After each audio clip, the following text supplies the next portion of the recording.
లిపిలేని కంటి బాస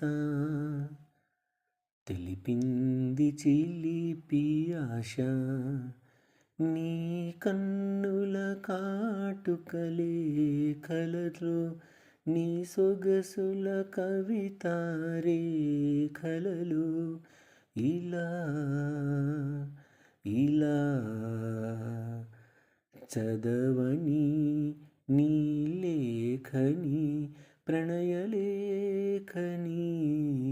బదులైన లేని లేఖ, బ్రతుకైన ప్రేమ లేఖ. నీ కౌగిట బిగిసిన శ్వాసలతో, నీ కవితలు నేర్పిన ప్రాసలతో, ఇలా ఇలా రాయని నా లేఖని, ప్రణయలేఖని, లిపిలేని కంటి బాస తెలిపింది చిలిపి ఆశ.